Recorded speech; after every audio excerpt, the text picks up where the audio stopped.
आज हम बना रहे हैं कि ऐसा नाश्ता जो कि पोहे और जो कि 2 आलूओं से बनने वाला है। बहुत ही टेस्टी बनने वाला है ये नाश्ता। हाँ, तो इस नाश्ते को बनाने के लिए सबसे पहले यहाँ पर मैंने 1 कटोरी ये लिया है। हाँ, ये है पोहा। तो इस तरह से पोहा ले लेना है। तो यहाँ पर मैंने पोहा लिया है और इसको हम इसमें पानी में इसे भिगोकर रख देंगे इसे कुछ देर के लिए। तो यहाँ पर हम क्या करेंगे, पोहे में पानी डाल करके इस तरह से रख देंगे। 102-3 बार हम इसे अच्छे से यहाँ पर धो लेंगे और फिर हम इसको अच्छे से पानी में डाल करके रख देंगे कुछ देर के लिए। और इन 2 आलूओं को हमें ग्रेट करना है छील करके। और अब हमने आलू को भी यहाँ पर ग्रेट कर लिया है। इस तरह से आलू को बारीक ग्रेट कर लेना है, कद्दूकस कर लेना है। और इसका एक्स्ट्रा जो स्टार्च है वो इससे अलग हो जाए, तो इसलिए इसमें हम पानी डाल करके रख देंगे कुछ देर के लिए। इस तरह से दोनों को हमें यहाँ पर पानी डाल करके रखना है। अब हमने यहाँ पर लिया है एक पैन जो कि गैस पर रख दिया है और इसको हम गर्म करने के बाद यहाँ पर लेंगे हम 1 टेबल स्पून हमने यहाँ पर लिया है घी। इसको यहाँ पर हम मेल्ट होने देंगे अच्छे से। तो इस तरह से हमने ये डाल दिया है और जब हमारा ये घी मेल्ट होने लगे तो यहाँ पर लेना है छोटा टेबल स्पून। यहाँ पर हमने डाल दिया है, जीरो को ऐड कर दिया है और इसको हम थोड़ा सा यहाँ पर रोस्ट कर लेंगे। और उसके बाद यहाँ पर हमने, और जब हमारा ये जीरा रोस्ट हो जाए तो यहाँ पर डालनी है ये 2 ऑनियन चॉप की हुई। तो यहाँ पर मैंने इसे चॉप किया हुआ है, तो इसे आप बारीक बारीक चॉप कर लें और इसके अंदर हमने इसको शामिल कर दिया है। और इसको हम लो टू मीडियम गैस फ्लेम पर अच्छे से इस तरह से चलाते हुए इसको यहाँ पर रोस्ट करेंगे। अच्छे से रोस्ट करना है यहाँ पर अब।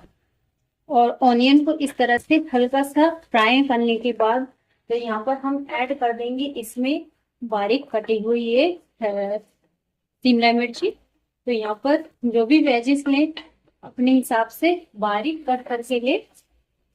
ये बारीक कटी हुई जल्दी अच्छे से फ्राई भी हो जाती है और जब बच्चे खाते हैं उनके मुंह में नहीं आती है तो वो निकाल करके वेजिस को नहीं फेंकते हैं। तो इस तरह से यहाँ पर मैंने शिमला मिर्ची को लिया है और इसे भी हम जिस तरह से हमने ऑनियन को फ्राई किया था इसे भी यहाँ पर हम कुछ देर के लिए फ्राई करेंगे यहाँ पर। और अब हम यहाँ पर इसमें थोड़ा सा टेस्ट के अकॉर्डिंग यहाँ पर मैंने इसमें नमक डाल दिया है अच्छे से। और इसको भी इसके अंदर मिक्सअप कर लेना है। और इसको मिक्सअप करने के बाद और अगला इंग्रेडिएंट मैं डाल रही हूँ इसमें ये है मेरे स्वीट कॉर्न। अगर आपके पास है तो डाल दे, वरना आप स्किप भी कर सकते हैं। तो यहाँ पर मैंने 1 कटोरी यहाँ पर स्वीट कॉर्न लिए हैं, उन्हें भी अच्छे से यहाँ पर इस तरह से हिलाते हुए फ्राई करना है। और यहाँ पर अगला मैं डाल रही हूँ ये है मटर, ग्रीन मटर। ग्रीन मटर के पीसेस हैं तो इन्हें भी इसके अंदर शामिल करना है। और अब हम यहाँ पर कुछ मसालों को ऐड करेंगे। तो यहाँ पर मैं इसमें कुछ मसाले ऐड कर रही हूँ। तो यहाँ पर मैंने ली है ये चिली फ्लेक्स और तो यहाँ पर मैंने ½ टेबल स्पून लिए है। आप अपने टेस्ट के हिसाब से जितना आप तीखा खाएं उस हिसाब से डाल सकते हैं। तो यहाँ पर मैंने लिया है ये 1 टेबल स्पून लिया है ये मैंने जीरा, भुने हुए जीरे का पाउडर। तो यहाँ पर इन सबको अच्छे से मिक्सअप करना है। और इस तरह से मिक्सअप करने के बाद यहाँ पर मैं थोड़े से पानी की छिड़काव करूंगी ताकि अच्छे से ये जो हमारी ये वेजिस हैं वो अच्छे से यहाँ पर कुक हो जाए। थोड़ी देर के लिए हम इन्हें यहाँ पर ढक देंगे ताकि अच्छे से हमारी जो वेजिस हैं वो कुक हो जाए यहाँ पर। और अब 5 मिनट हो चुके हैं तो अब हम अपनी वेजिस को यहाँ पर अच्छे से यहाँ पर कुक हो चुकी है। तो यहाँ पर हम कुछ मसाले और चीजें यहाँ पर ऐड करेंगे यहाँ पर। तो यहाँ पर मैंने ली है ये 1 क्यूब मैंने ली है लहसुन की। तो ये मैंने क्यूब्स बना करके मैं रख लेती हूँ लहसुन के। तो यहाँ पर ये भी मैंने इसमें शामिल कर दी है। और यहाँ पर ये मैंने 1 टमाटर को यहाँ पर कट किया हुआ है। तो यहाँ पर मैंने टमाटर को भी यहाँ पर ऐड किया है। इसे भी हम कुछ देर के लिए यहाँ पर कुक करेंगे। और कुछ मैंने यहाँ पर ये है धनिया पत्ती। तो यहाँ पर इन्हें भी यहाँ पर इसके अंदर ऐड करना है और इन सभी को अच्छे से मिलाना है और कुछ देर तक के लिए कुक करना है इसके अंदर ताकि हमारे जो हमने ये टमाटर वगैरह डाले हैं वो भी अच्छे से इसके अंदर एब्जॉर्ब हो जाए, लहसुन वगैरह। तो हम इसे यहाँ पर 5 मिनट तक के लिए और इस तरह से यहाँ पर खींचेंगे सभी को। और सभी चीजें यहाँ पर हमारी अच्छे से कुक हो चुकी हैं। सिर्फ 2 मिनट का यहाँ पर आपको टाइम लगेगा। और फिर इसके अंदर हमें यहाँ पर शामिल करना है ये उबला हुआ पोटैटो है। तो यहाँ पर मैंने एक पोटैटो को बॉईल करके क्रश किया हुआ है। तो उसको यहाँ पर मैंने अच्छे से क्रश करने के बाद यहाँ पर इसमें मैंने शामिल कर दिया है। और अगला हम इसके अंदर ऐड करेंगे ये है हमारी म्यूनिस। तो ये हमारी चटपटी म्यूनिस है जो कि यहाँ पर मैंने यहाँ पर 2 टेबल स्पून यहाँ पर ऐड की है। म्यूनिस है यहाँ पर 2 टेबल स्पून मैंने यहाँ पर ऐड की है। और सभी चीजों को यहाँ पर लेना है और अच्छे से मिक्सअप करना है। ये हमारी बहुत ही बढ़िया जो है तैयार हुई है ये स्टफिंग।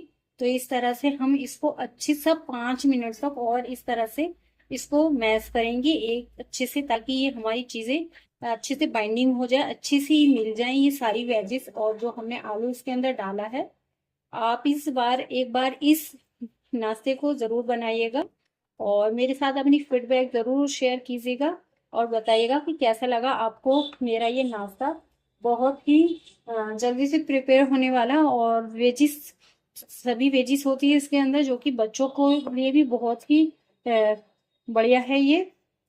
और इस तरह से हम इसको अच्छे से चलाते हुए हमने इसे यहाँ पर हमारे 5 मिनट हो चुके हैं और हम अपनी इस स्टफिंग को अलग निकाल लेंगे। और यहाँ पर हमने अपनी सारी स्टफिंग को निकाल लिया है। कुछ देर के लिए यहाँ पर इसे हम ठंडा कर भी। यहाँ पर हमने जो आलू को रखा हुआ था तो इस तरह से जितना भी आलू का स्टार्च होता है यहाँ पर वो इस तरह से रखे रहने से निकल जाता है। तो अच्छे से इसे मसल करके इस तरह से मैश करके यहाँ पर धोना है। और इसे धोने के बाद इस तरह से अच्छे से इसको पानी से इस तरह से प्रेस करके पानी से निकालना है और इस तरह से एक अलग बर्तन में यहाँ पर रखते जाना है। तो इसी तरह मैं सारे के सारे इस स्टार्च को पानी से इस आलू से निकाल करके इस बर्तन में यहाँ पर डाल लूंगी। तो इसी तरह से आपको यहाँ पर मैंने सारे आलू का स्टार्च जो है निकाल दिया है। इसे पानी से निकाल करके इसी बर्तन में हमने इसे ट्रांसफर कर दिया है और इसे हम साइड कर देंगे। और जो हमारा पोहा था वो भी अच्छे से भीग चुका है। तो इसे इस तरह से कुछ देर के लिए इस तरह से इसे मैश करना है इसके अंदर और हमें इसे 2 मिनट तक अच्छे से इसके अंदर भी मैश करना है, ताकि जितना भी इसके जो स्टार्च है जो इसके अंदर थोड़ा बहुत भी डस्ट होता है हमारे इसके अंदर वो अच्छे से निकल जाए।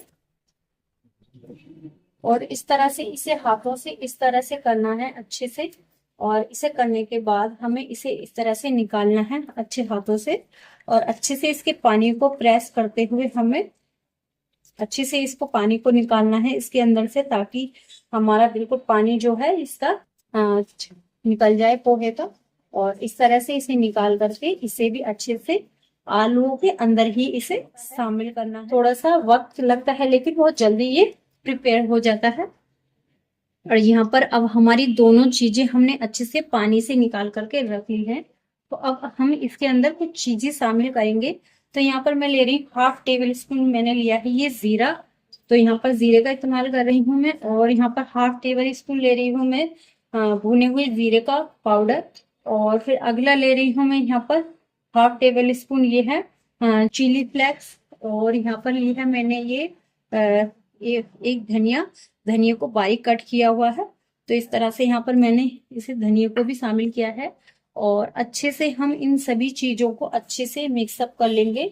अच्छे से सभी चीजों को मिक्सअप करना है। और यहाँ पर हमने सॉल्ट जो है ऐड नहीं किया है। तो यहाँ पर हम अपने जायके के मुताबिक यहाँ पर हम नमक ऐड कर लेंगे। तो यहाँ पर मैंने ये 1/2 टेबल स्पून से थोड़ा सा ज्यादा मैंने लिया है ये नमक। और इन सब चीजों को अच्छे से मिक्सअप करना है। अच्छे से हमें इसके अंदर मिक्स करना है। और इस तरह से सभी चीजों को यहाँ पर मिक्सअप करने के बाद यहाँ पर हम इसमें बाइंडिंग के लिए मैं डाल रही हूँ इसमें 2 टेबल स्पून गेहूं का आटा, जिससे कि इसमें बाइंडिंग बहुत अच्छी आती है। तो आप यहाँ पर चावल के आटे का इस्तेमाल ना करें, यहाँ पर गेहूं के आटे का ही आप यहाँ पर इस्तेमाल करें। और यहाँ पर हम थोड़ा थोड़ा सा पानी ऐड करेंगे ताकि हमारा एक ये पैटर्न तैयार हो जाए। थोड़ा थोड़ा सा हम पानी को यहाँ पर इस्तेमाल करते रहेंगे और यहाँ पर एक हम ठीक सा पैटर्न बना लेंगे। तो यहाँ पर मैं इसको मिक्सअप करते हुए एक पैटर्न तैयार कर लेती हूँ। और इन सभी चीजों को अच्छे से मिक्सअप करने के बाद यहाँ पर मैं इसमें ऐड कर रही हूँ एक एग। तो यहाँ पर मैंने एक एग को लिया है और इसको भी अच्छे से इसके साथ बाइंडिंग करनी है। ये बहुत ही बढ़िया नाश्ता आपका बन करके तैयार होगा। जैसे कि आप आपके मेहमान आए घर पर या जब भी आपके बच्चों का या आपका दिल करे तभी आप इसको बना करके तैयार कर सकते हैं। तो हम इसे 5 मिनट के लिए यहाँ पर रेस्ट के लिए छोड़ देंगे सारे नाश्ते को इस तरह से इस पैटर्न को तैयार करके। तो यहाँ पर मैंने अच्छे से इसे मिक्सअप कर लिया है। एग को डालने के बाद इसे एक बार और अच्छे से मिक्सअप करें ताकि एग के साथ सारी चीजों की अच्छे से बाइंडिंग हो जाए। तो यहाँ पर मैंने इसे अच्छे से मिक्सअप कर लिया सा, ग्रीस कर लिया है घी से इस पैन को। और यहाँ पर हम अपने इस पैटर्न को इस तरह से डाल देंगे और इसको यहाँ इस तरह से फैलाते जाना है। तो यहाँ पर मैं एक इस पैटर्न को डाल रही हूँ और अच्छे से इसे इक्वल साइड्स में इस तरह से करते हुए इसको फैलाते रहना है। तो यहाँ पर मैंने ये सारा पैटर्न डाल दिया है इसके अंदर और इसे हम इस तरह से कुछ देर के लिए और इस तरह से फैलाने के बाद यहाँ पर इसको हम अच्छे से ढक देंगे 5 मिनट के लिए। इसे लो मीडियम गैस पर ही अच्छे से कुक करना है। तो इसको हमने ढक दिया। तो यहाँ पर इस तरह से 5 मिनट हो चुके हैं इसे कुक होते हुए। हमने इसे स्टीम दी है तो इस तरह से इसे हम चेक कर लेंगे। तो इसको हम ये जो साइड्स हैं इसको हम चेक कर लेते हैं। तो ये हमारा जो है अच्छे से सिक चुका है और इस तरह से हम इसे अब पलटेंगे। और पलटने के लिए हमें इस तरह से एक प्लेट को लेना है और इस तरह से उसे पलट देना है। और इस तरह से पलटने के बाद फिर हमें इस तरह से यहाँ पर इसको डालना है और इसकी इस साइड को भी इसी तरह से हम स्टीम कर लेंगे अच्छे से 5 मिनट तक। इसे भी इस तरह से यहाँ पर रोस्ट करेंगे, स्टीम लेंगे यहाँ पर। तो अब हमने यहाँ पर लिया है एक मिक्सी का जार और उसमें हम यहाँ पर ऐड करेंगे ये है जीरा। तो यहाँ पर मैंने 1/2 टेबल स्पून जीरा लिया है और 2 ली है ये लाल साबुत मिर्ची और ये लिया है मैंने 4 लहसुन की रवे। और यहाँ पर लिया है मैंने ये नारियल। तो नारियल को इस तरह से आप कच्चा या आप कोई सा भी ले सकते हैं। तो इस तरह से मैंने इसे कट कर लिया है और इसमें हम थोड़ा सा पानी ऐड कर देंगे और जायके के मुताबिक इसमें नमक ऐड कर दिया है और इसको हम अच्छे से पीस लेंगे। और अब हमने यहाँ पर अपनी चटनी को पीस लिया है, अच्छे से ग्राइंड कर लिया है। इस तरह से आपको इसे ग्राइंड करना है, बिल्कुल बारीक सा इसे ग्राइंड करना है यहाँ पर। और अब हम यहाँ पर इस चटनी को निकाल लेंगे एक बाउल के अंदर। तो यहाँ पर मैंने इस चटनी को निकाल लिया है। तो यहाँ पर अपनी चटनी में हम यहाँ पर तड़का लगा देंगे। तो यहाँ पर आपको मस्टर्ड ऑयल ही लेना है, मतलब यानी कि सरसों का ऑयल। और यहाँ पर मैंने लिए हैं ये सरसों के सीड्स। तो यहाँ पर इन्हें मैंने ऐड कर दिया है, थोड़े से ही यहाँ पर ऐड करने हैं। और यहाँ पर लिए हैं ये वाइट तिल, इन्हें भी यहाँ पर कुछ देर के लिए इस तरह से मैंने ऑयल को अच्छे से गर्म किया हुआ है। और यहाँ पर लेने हैं ये थोड़े से कड़ी पत्ता। और यहाँ पर इन सबको अच्छे से फ्राई करने के बाद यहाँ पर हम अपनी चटनी में लगा देंगे ये तड़का। तो हमारी जो चटनी है बहुत ही ओरिजिनल और एकदम परफेक्ट चटनी बन करके तैयार हो चुकी है। तो अब हम चलते हैं अगले प्रोसेस की तरफ। तो अब यहाँ पर हम अपने इस पैटर्न को भी देख लेते हैं। तो ये भी हमारा अच्छे से 5 मिनट हो चुके हैं। तो ये भी अच्छे से सीख चुका है। तो इसे दोनों साइड्स को हम अच्छे से अलट पलट करके देख लेंगे। तो ये भी साइड्स हमारी अच्छे से सीख चुकी है। तो अब हमने इसे भी यहाँ पर उतार लिया। तो इस तरह से यहाँ पर मैंने ये 3 इस तरह से पैटर्न तैयार कर लिए हैं। और इन 3 पैटर्न्स को तैयार करने के बाद हमें इस तरह से इनकी जो साइड्स हैं उन्हें इस तरह से साइड्स को कट कर लेना है,